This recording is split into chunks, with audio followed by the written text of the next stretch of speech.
Today, I'm joined by Andreas Chop Hikel as we dive into the world of visual effects in Hollywood blockbusters. Not only has Chop worked on some of the biggest productions, he's also co-founded a successful company called DayforNite, a go-to facility that's only been around for 8 years. What truly sets him apart is his unwavering dedication to his team and employees and the importance of creating a strong and creative work environment. I hope you learn as much as I did about this fast-paced and ever-changing part of the movie industry.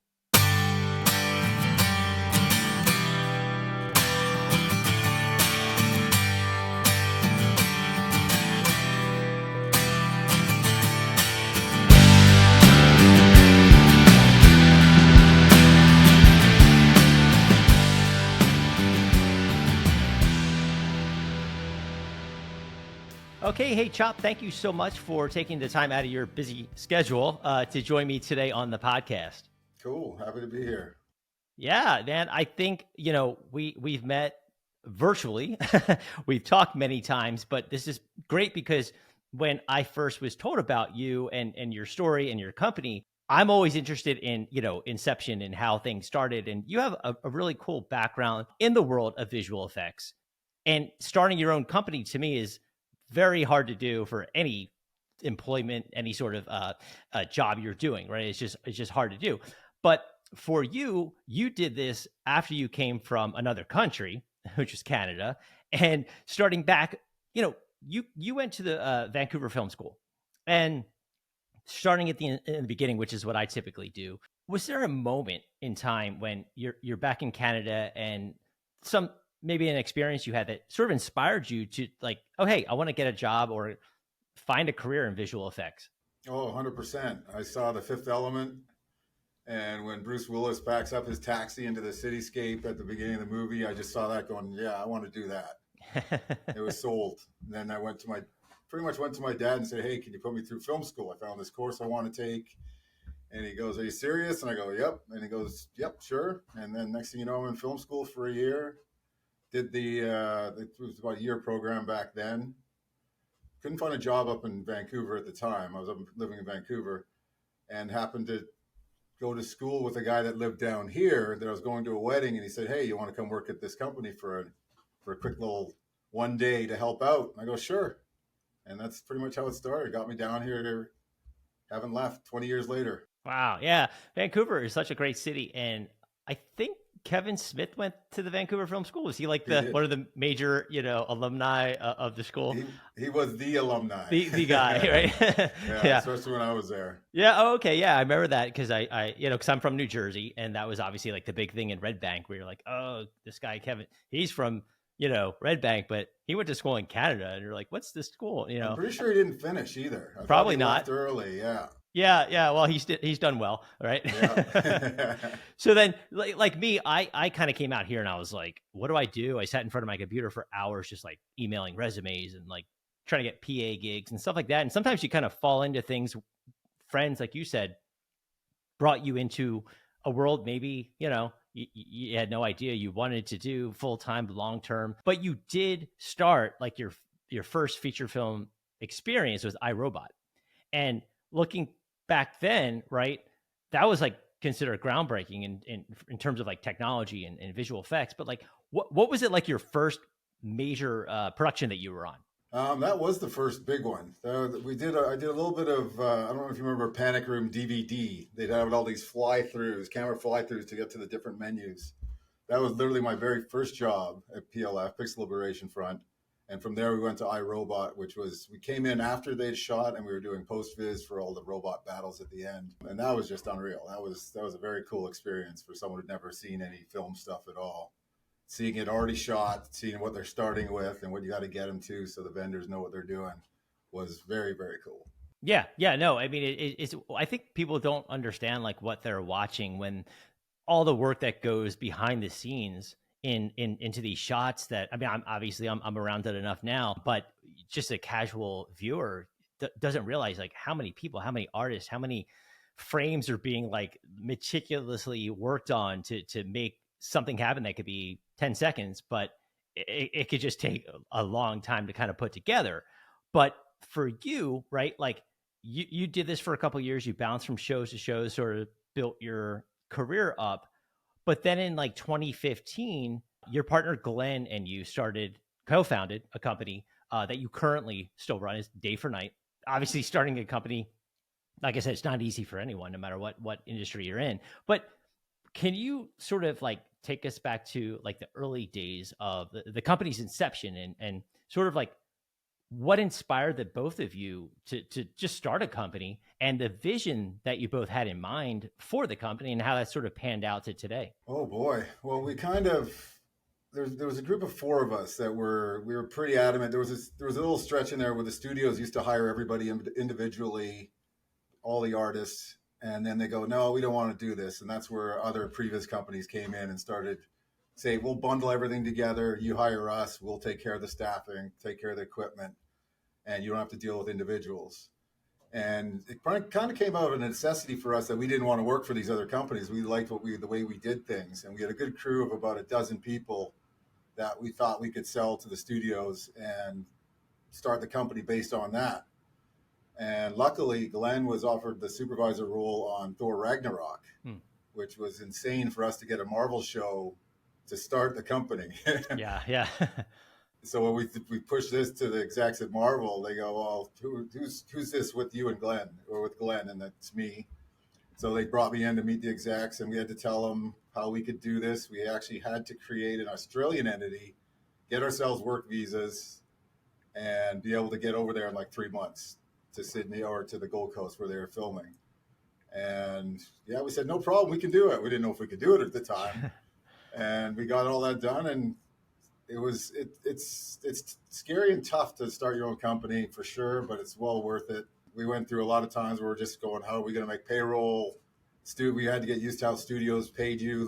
There was quite a delay, so you always have to have cash on hand, that kind of thing to cover. And it was all kind of learn as you go, and we did pretty good. We haven't been bankrupt, and we're not in debt, so that's always a good thing. It's been a fun ride for sure. Yeah. So in terms of like the vision, I guess it was more of like, hey, we know what we want to get into because, like I said, Glenn was already working on the show. You had your years of experience doing your own, I guess, more independent, working yourself. But sort of combining those together, the goal was like, hey, we know what we're doing at this point. We know we want to put a company. We want to work for ourselves. Was that fair to say? Exactly. Yeah. Yeah. So then building new connections, right? You had some, Glenn had some, but so obviously his existing relationship on the show may have helped, play a role in securing this job, right? Overseas. But how about on your end? Like, were there examples of like any past relationships that came into play when you were trying to get yourself, your business off the ground, but sort of your end of it? Were there relationships that you were able to sort of lean on to make this company happen? 100%. 100%. And unfortunately, she literally passed away yesterday. And that's Di Giargiudi, who was a VFX producer. She's done a ton of Marvel shows. She got sick and passed away on Monday, which is very sad. But when we first incubated the company for trying to figure out how we were going to do this, she was invaluable. She'd come over to my house, show us how to do bids, show us how to approach the studios. And by that time, we'd worked with quite a few producers, so people knew who we were. And it was just a matter of getting them to take a tiny risk on our company to do things. And luckily, we've done a pretty good job. So everything's kind of word of mouth in this industry. If you don't do good, you're not going to get jobs. If you do good, you'll get jobs. Right. Yeah. Yeah. I met Di a couple years ago. I was fortunate enough to meet her. I've obviously seen, heard about her over the years. And obviously that's very sad because I heard that yesterday as well. She was great. I mean, I met her once, but just lit up the whole room as soon as you, oh, amazing. Yeah, as soon as you meet her, you're like, okay, she's someone you want to know. She's just a great kind of presence, And so obviously very sad to hear that yesterday. Yeah, no, she nurtured us completely. Like she took us under her wing, which she done. We first met on Sky Captain, the World of Tomorrow back in, I want to say 2004. We were all working at Pixel Liberation Front. And that's when we first met Di. We just stayed close to her the whole time. Awesome, awesome lady. Yeah, it's great woman. So obviously that's a connection that certainly helped. And she believed in your vision, obviously you as a person, your work ethic, which just seems like was very instrumental, obviously, in getting the company. 100%. Yeah. So So like in 8 years though, right? 2015 seems like a long time ago, but it's not when it really is only 8 years. And, it's been like a rapid ascent of your company. It's become like a go-to name in the industry. So like, besides who you knew, besides your, obviously how good you both were at your jobs, were there like strategies that sort of like that you were trying to set yourself apart from other facilities to Oh, 100%. We, at the first couple of years, that we did not worry about making a penny. All we wanted to do is deliver the best product. So, in all honesty, I don't think me and Glenn paid ourselves the first 2 years. We were just, it was all about getting artists, paying the artists properly, and just delivering a good product, which we did our best, and we continue to do that. That's the number one goal of the company, is always deliver a good product, and then the people will come back. right, preserving some capital too, right? So if you guys, both of you were taking, even if it's a minimal salary, it's still putting money out that you feel like, you know what, let's just make sure that we have like a little, savings, a buffer in there to weather any certain storms or strikes or whatever might come your way, right? Yeah, no, that's a tough one. The strike's been tough, but we were pretty prepared, and we're lucky we had a couple projects that weren't affected by it. That kind of keeps the core people going. But the other thing was we pride ourselves in being able to hold on to artists. So they develop with the company, they stick with the company. We have we have one woman that started as an intern and is now head of our assets. Like, she's been around for 7 years with the company, and she's just one example of many. So we always try and keep them happy, and have them grow with us, which is the goal. Yeah. So yeah, exactly. That's huge, because you do hear a lot of companies out there that, they just see employees as, just faces, just bodies that they can help get to the next goal. And if that person can't help them anymore, well, they don't have a need for them. And it's kind of, disheartening to see when you do talk to people with that sort of like harsh mentality that they have about running their company, and when it comes to the human element. And it's nice to hear that you guys, are taking that almost as important as the work, right? You want to make sure you take care of the people, you're loyal to them. Oh, 100%. Yeah. Yeah, we wouldn't be able to do the work we do without the artists we have. Simple as that. Yeah. And you've thrown out a few terms that I know, but people listening might not. Could you just briefly tell me the difference like between a pre-viz and post-viz? Oh, so Pre-Viz is kind of like, if you see, everybody knows what a storyboard is or an animatic. Pre-Viz is doing a 3D version of that. So instead of a still frame, you have action covering, what lens was used to get the tight shot that you needed, or what lens for a really wide shot. And it's all about, depending on what type of Pre-Viz it is, it's all about informing on how they're going to shoot it. So when they go into shoot, they can do one camera setup and they know it's right, as opposed to doing a camera setup, shooting something, go, wait, that doesn't work. Let's try it a different way. They already know what doesn't work, and they should be able to do what works. That's the goal. And then if they do, another example would be trying to do presentation. They're trying to sell what their idea is to the studio to get more money for visual effects, to do something like that. And then you do really pretty pre-viz, which is, as opposed to informing, it's something pretty that the studio execs will look at going, oh yeah, this could work if it's done live action, looking real. And then post-viz is mostly it's informing the big VFX companies where everything goes.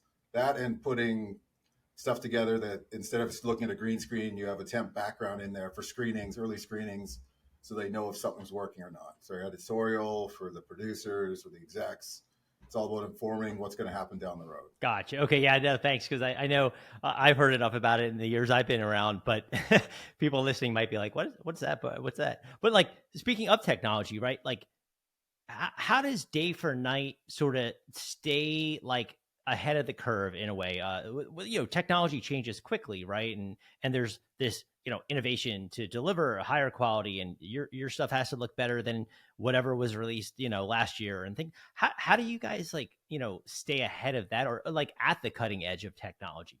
It's our artists. We just make sure we have the best in the right position that are curious. Like, for instance, over the last 5 years, everybody's moved over to the Unreal Engine or the game engine cinematics, where it makes everything look good. The lighting's awesome. You get volumetrics, you get all sorts of stuff. And having guys develop that, our pipeline switched from being like little screen grabs of images to full-on renders from a game engine. And that's just updating your pipeline and keeping up with it and making sure you're on top of things. You can't let it slide.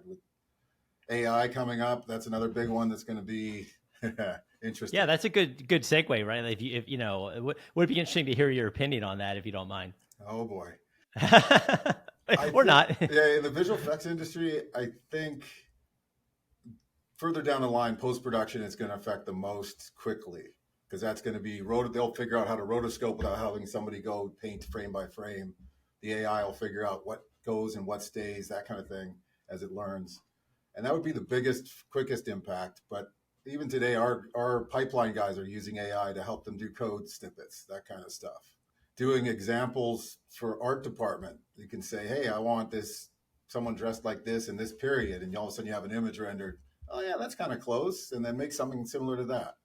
So it speeds up the process quite a bit. We can't do that on a lot of projects because there's a lot of confidentiality. So that's the one downfall for AI right now. If it's all public, studios, I don't think will be very eager to have all their info up there, even if it's supposed to be buried somewhere. Right. So yeah, it's going to be a give and take. We'll see what happens, where it goes. 5-10 years, who knows? It's crazy what it's done just, a year ago or 5 months ago, whatever it might be.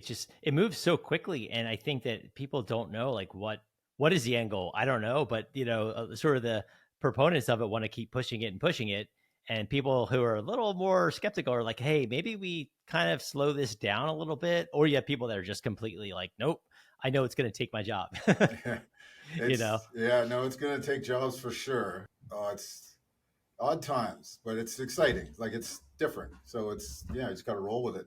Yeah, exactly. Like, we don't have a choice. So it's almost, you have to embrace the madness in a way, because we don't know where it's going to be, but you can't also be left out in the dark saying like, oh, I didn't really implement this, or at least, be curious enough to know how can this help the business, if anything. And if it doesn't, great, but at least you're aware of or what's coming down the road and what your competition's doing, of course. So like, if obviously, everyone knows Hollywood, right? Post-production, there's deadlines and things that have to come out and be done at a certain time, tight deadlines, high pressure, right? Oh yeah. Like, how does the team, and I'm sure it's going to come down a lot to how well the employees you have are, and they can sort of manage those deadlines and stress. But how do you, is there a way that you manage that with your employees to sort of ensure that the quality, the highest standards you have? It's with the existing employees we have, they kind of understand and know, like, when we have a big deadline, we'll try and bring on extra people. And then the people that are always with us know everybody's got to step it up a notch. It's hard to predict because it always changes. Like, screenings will be a month away, and then 2 days later, we're going to have it 3 days from now. Mm-hmm. So it's just about adapting. Our team size grows and shrinks at the studio's will, that's the industry. And most of the guys know how to roll with it, and it's feast or famine. Yeah. You just got to go with it. Yeah, it's just adapt, and kind of like, hey, this is the way things are. You're used to it by now. And I think probably because you have such a good relationship with those employees that, a lot of times with companies, you'll find, if you have that sort of example I used earlier of someone that doesn't really value the employees, well, then they're not going to value deadlines for an employer sometimes, because like, why are they trying to make something happen for someone that doesn't value them in a way? Exactly. Right. So you can see that would probably play into how well that you both treat your employees, that they actually they want your company to be successful, because they don't want to leave 100%. either. Right. Yeah, no, 100%. Yeah. You don't want them to leave. They don't want to, right. So like, exactly. Sometimes sometimes you'll have to collaborate with directors and other creative talents. Okay. In your line, like your position, is there like a way that you balance that sort of creative input that you have, that you're bringing to the table, that they may not be, okay, like, hey, maybe his ideas are a little too grandiose or whatever it might be, because mine are a little more basic, but you want to, throw in your creativity. Is there like a balance that you have with fulfilling the vision for the project, but sort of keeping your creative input involved? That'll all depend on the director, but ideally, like, we're here to service his film. Mm-hmm. We're trying to make his film better. And if we think there's a better way to do something, if we have time, we'll do another version. We always want to get the director's vision first, and then we want to try, and if they ask for input or they ask for another version saying, hey, can we do this a better way? We'll try and get that in as well.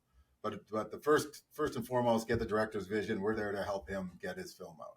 Right. So I would imagine if you've worked multiple times with the same director, maybe there's a little bit of, okay, now we know each other's works, sort of, preferences, and we can kind of tweak things, and maybe where you can kind of throw in some of the things you want Oh, to. 100%. We have one director, one of our supervisor always works with, and he doesn't get any. He just says, "Hey, I want a fight that's going to do something. Make it cool."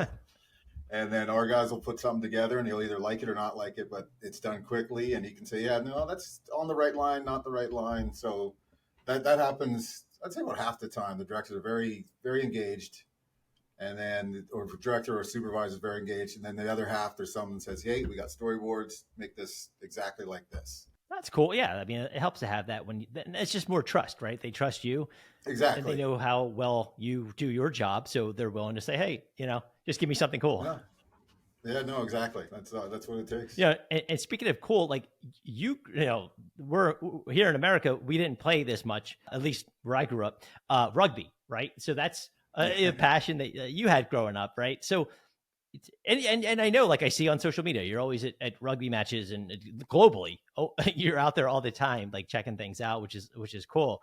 The love that you have for that sport, right? Has that sort of like influenced the sense of teamwork, camaraderie that you get in your own company, or like lessons or values from the field that you can carry over to the culture of DayforNite? Yeah, I think so. Mostly it's teamwork. Rugby is, and we try and encourage that. It's always great that the team, like we try and keep the same teams together, the same artists working together, because then they just get tighter. They kind of know what the other hand's doing all the time, and the work is always good. And I think that kind of carries over to just knowing, like a scrum in rugby, you got to work with the other guys to get the right result. Yeah, exactly. Yeah, rugby's definitely a tough sport that I think a lot of Americans are not, not. They're probably it's a little like scary to them because we have football, but it's so heavily padded. When you see rugby, you're like, okay, it's just a different animal. That it's cool though. I think though that the camaraderie that you probably built up doing that and sort of enjoying that game, it has to sort of come over into the work in some degree, whether you're influenced by things that you don't even realize, like myself. You don't even realize it, but sometimes it just creeps in. Sometimes you're like, oh, that's interesting to kind of see those parallels. But in terms of like you having your vacation home, right, you built in Costa Rica, I thought was awesome. I saw the pictures online. I was always curious, like, why did you choose that area? Is that sort of like a future retirement for you, or what is it about that country is that your sort of getaway, detached from Hollywood kind of place? Yeah, exactly. I went down there for the first time maybe 12 years ago on a surf camp, and I fell in love. It's just perfect. And then I kept thinking about getting a little apartment down there. And then about 5 years ago, I just kind of upgraded what I wanted to do down there. And then I found this piece of land that was very cheap, that it was too small to build something, and everybody told me not to get it, but it was something I could afford. And then just started saving money to be able to build something. The idea is hopefully to spend a couple months a year down there. Now that we know we can work from home, Sure, right. spend a couple of months and then just kind of roll with it. See, I wouldn't mind ending up down there, but there's no plan yet. It was more of an experiment to just have something. Yeah, I think who knows, right? Will Central America in the future be a hub for post production? You never know, right? We'll try. We'll try. Yeah, I mean it's beautiful. I do know a lot of people heading down to Costa Rica, obviously, and it's sort of like evolved where you see just people going down there because you can get all of the stuff that in Malibu, it would cost you $30 million to buy land and develop it and get the ocean views, and right. But you can go down there and you're like for a fraction of the cost and kind of enjoy the same, right? Very similar setting. Oh, it is very similar. It's great. It's probably because they have no military, the roads, the infrastructure is pretty good, very good on Central American standards, but decent for us. I don't take a dirt road till I get to my house. They got good health care. If you want to live down there, you stay there 5 years, you get citizenship and you get healthcare right away, which we wouldn't do yet. But yeah, it is. Yeah, no, it's a great place. It's not Americanized, but it's like, depending on where you go, it's pretty Americanized, but it's still, people are great. A lot of expats down there, and the ocean, mountains. It's just great. Yeah, if you're a surfer too, right? Yes, that's what I originally went down for. Now when I go down, I surf every morning, which is great. Oh, see, yeah. And if you wanted to go from, LA City, Hollywood, whatever, getting down to the beach here, could take an hour each way. That and it's too cold. Yeah, that's true. Well, so like going in like film industry, right? Obviously things change, especially in your world, right? Maybe not so much if you're in the costume department or props or something where, yeah, things change, but like your area, it's just changes so quickly with technology, like an iPhone you had a year ago. Things just progress so quickly. When you're looking in like digital technology and the future of visual effects, I know we touched on AI a little bit. What are the things that sort of excite you the most about the future?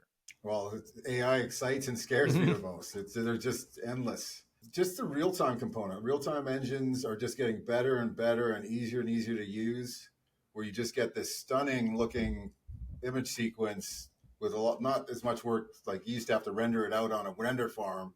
All ours is done on the box.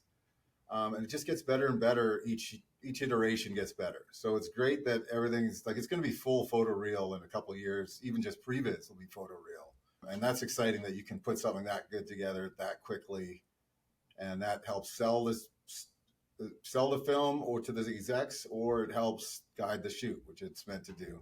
But it makes it look all prettier, which is just great. Yeah. So the future is it just changes so quickly, but for you, it's just the excitement, right? The pure excitement of being excited of what's. No, and the technology, it just gets the Pre-Viz. If you look at the Pre-Viz from like 20 years ago, it's like stickman sliding across a right thing, and now you have full on environments with trees, leaves blowing in the wind just by default. Like that's crazy. Yeah, it is remarkable to see what things sort of how they just progress over just a short amount of time. But like say you're someone who's listening here and they're like, oh man, like what this guy does sounds awesome. Maybe I won't own a company like him, but this world that he's talking about sounds cool. Do you think like is there a certain path for people to sort of break into becoming an artist or a technician or something like that in the world of visual effects? Do they have to be in LA? Can they be in London? Can they be in Sydney? Whatever it might be, like what advice that you might give someone that's young and listening? Well, the good thing is the one good thing out of COVID is it proved the studios found out that people can work from home and be efficient. So we have artists all over the States. We have a couple in New Zealand, Australia, South Africa, all hooking into our server back here. So you can be almost anywhere. For getting that first job, a film school is important, but it's not a must-have. A must-have would be connections, would be a great great place to start. Always still the best. And then a good demo reel, showing that you can do the work. If you had no degree and you sent an awesome demo reel in of great animation, or you building some great creature, all you want to do is get your foot in the door, and then what you do with that, yeah, you go from yeah. there. It's just connections, like from the beginning of time, right? Like the connections are obviously huge, but Exactly. and then demo reels, obviously, that's people can. That's huge. Yeah, people can do that now. That probably again because of the technology. 10 years, 15 years, maybe be a lot harder, be a lot more expensive to do. I don't know. But, what would you say, like if someone listening, where would be the best place if they wanted to sort of check out your company or learn more about you or connect with you? Our website, DayforNite, DayforNite.com. We have lots of clips and you can see examples of our work. We've done a couple of little shorts in Unreal Engine that give you an idea of what kind of stuff we're looking for. We have a new little department where we're trying to create even smaller shorts than just randomly putting out quickly, just so guys can do something in their spare time. And that would be a great resource for seeing the level of quality we're looking for. Not so much the look of it, but the movement. Movement's always very important. Animation. Okay, cool. That's DayforNite, DayforNite.com. Yes. Cool. Yeah. So, man, this was awesome. I appreciate you taking the time. I know you have a busy schedule. You got a lot going on all the time. You're always around somewhere in the world as I follow you online. So thank you so much for, explaining what you do, explaining how you kind of put this company together with Glenn and all the successes that you've had so far. It's just really inspiring, I think, for people to hear and be able to just say like, hey man, this guy came from Canada, like, kind of took a shot on coming over to LA and putting this together and like, is just crushing it 8 years later after starting a company. So I think people will certainly gain a lot from hearing your story. And I really do appreciate you taking the time today to talk with me. No, absolutely. It was good fun. Thank you, Joe. You too, man. Take care. Thanks, Chop. Okay, we'll talk to you soon.